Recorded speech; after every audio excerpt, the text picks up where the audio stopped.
Good morning, this is Jeff with Sewer Tech Northwest. Today we are at 4515 Delight Street North here in Kaiser. We are located at the front of the house. I describe everything as if you're standing in the street facing the front door of the home, or front of the house in general. Right now we are set up at the front right corner of the house here. We're just sitting a couple feet out from it.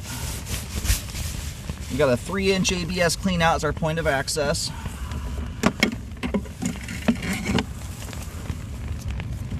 It's right next to the gate for the fence. We're going to check the overall condition and serviceability of the sanitary sewer line. Water's currently running. You're going to zero out the foot counter. Off we go here. Man, we're dropping into just a sheer downhill dive. This thing tanks off like crazy.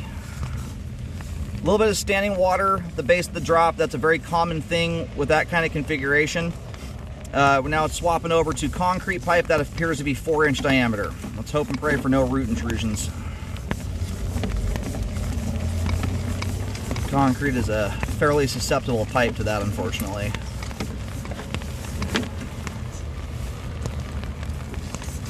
You do have some level of standing water in the concrete pipe as well, which we will take a look at. Right there was one, I think. I just saw some root hairs on that turn. Yeah, there, some pretty good sized ones. The other thing that's concerning about concrete pipe with standing water versus other pipe materials, newer plastic pipe for instance, even older cast iron in a lot of cases, the pipe joints in concrete pipe and very similarly clay pipe, we don't have that here, but they are both grouted. The joints are grouted. It's a type of concrete.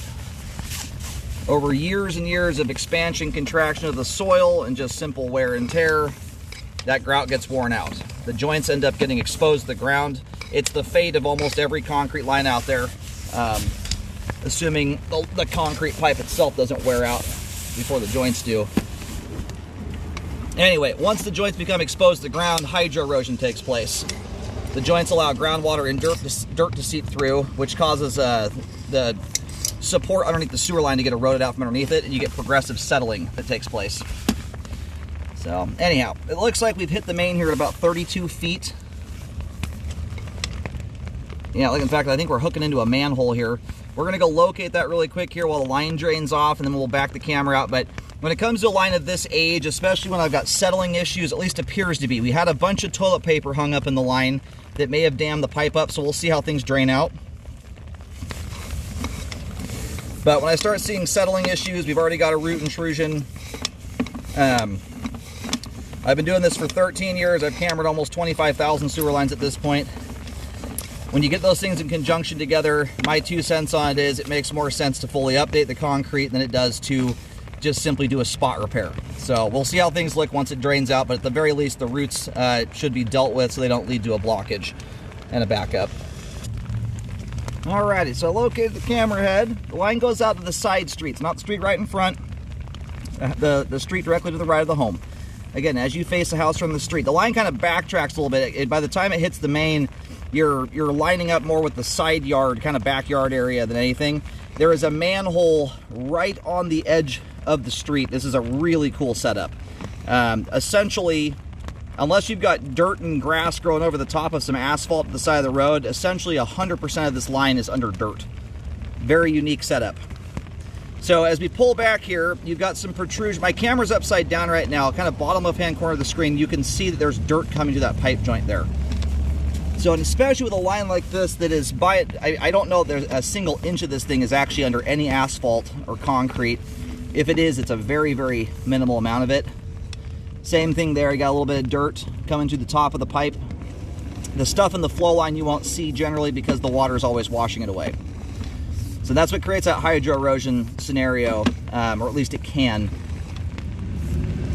Dirt comes through, water washes it away, and that process continues, so on and so forth. And it generally leads to progressive settling over time. So far coming back in here, we had a humongous mass of toilet paper in the line there. That was kind of damming things up, but you've got dirt punching through the joints here pretty much throughout. You've also got some settling in conjunction with it. This is not major settling, don't get me wrong. That drained out a little nicer than I thought it was going to. Either way though, when you're dealing with a line of this age that already needs repairs on it, is already showing failures at the joints and settling in conjunction. Right now it's minor, but progressively over time it gets worse. You're gonna end up with a better result too if it's all done at once. So that's my 2 cents on this. With all those things put together, I would recommend a full update to all the concrete pipe here. Certainly the root intrusion needs dealing with. You know, if you had to pick and choose, obviously the roots are what are the most high risk thing going on the line to cause a blockage. And I was getting 4 foot 4 inches deep right before the manhole. And so here, right before the line makes a turn, but what the line's doing is it's running kind of parallel to this front part of the fence, and then right at the front right corner of the fence, the line turns and it kind of heads backwards essentially, at least away from the clean out, if that makes any sense. I'll put a little diagram down, and I am putting green paint on the ground where it's just raining like a beast today. I don't know how much that paint's actually going to stay. But right here I'm getting about 5 foot 3 inches deep. So what may have happened there is my signal may have been coming up through some of the open void space in the manhole, which is that can throw the locator off. It can give you a little bit of a false read because it's not going to the same density of ground it would away from that manhole. It's just kind of a big open cavern. So the 5 foot 3 marking is probably closer to what the depth is at the main.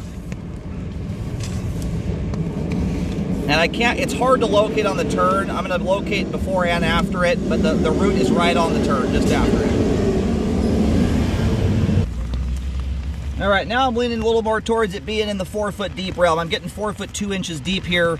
The ground is flat, it's not changing, and the line is grading very, very gently. So the 5 foot 3 marking, I'm locating directly under power lines right now. So it wouldn't surprise me if those power lines are interfering a little bit. But I'm getting more locates in the 4 foot 2 to 4 foot 4 inch realm than I am the 5 foot 3 inches. So I would do some relocating if you do any digging. This is a line, the standing water is minimal enough in here. You could look into doing a liner on it. The liner has about depending on the liner you go with, they're about 4, 5, 6 millimeters thick. When you put one of those in there, it's going to displace the majority of the standing water you've got in there, and whatever's left over will be so insignificant by the time you have pipe walls as smooth as glass, it's hardly even worth talking about. The standing water in here currently is hardly worth talking about. The more concerning part of it is it's generally a sign the joints are open to the ground and they're allowing hydro erosion. This kind of standing water on its own, if it wasn't in conjunction with bad pipe joints, root intrusions, and just old concrete pipe, is hardly concerning at all. It's extremely minor. More than anything, it's just a sign that your line is opening to the ground. So anyway, being that it's all under dirt and grass like this, this is one I'd recommend a full update. I think spot repairing a line of this nature is really a wasted opportunity, and an excavator can rip a trench like this in dirt at those depths very easily. This is not a hugely involved repair to have to do. So that's my 2 cents on that. I'd rather see it done all at once. You're going to get a better result out of it. Spot repairing old concrete pipe, especially concrete pipe that has failing joints. You go jar the ground like that, pipe that hasn't been moved in decades, what you're likely to end up with is disrupting those joints even more and having even more aggressive settling immediately after. It's often what happens when you spot repair these old lines like this. Alrighty, I'm getting about 4 foot 6 inches deep here. These depths are kind of funny, honestly. The line does not have a whole lot of slope to it. The depth on this thing is barely changing.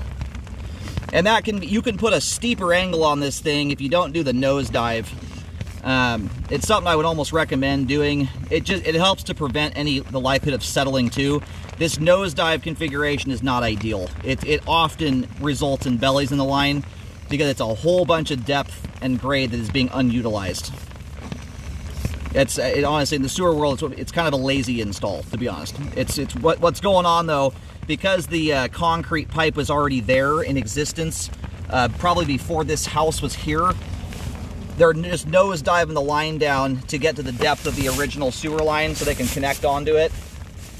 In an ideal scenario though, you redo the thing so that you get a proper slope on it. So the repair guys may want to take it back to the dive here just to make sure they get a nice slope and grade on this thing and help prevent any issues with settling. You're not keeping your tolerances just crazy tight. Anyway, all the ABS pipe, the settling is very minimal. If it doesn't need to be dealt with, no big deal. There's just a lot of grade that can be earned back here. This thing's going from, I mean, barely a foot deep to about 4 feet deep in about instantaneously after dropping in here. But all the ABS is in good shape. It's clean. It flows just fine. There's very little standing water in it at all.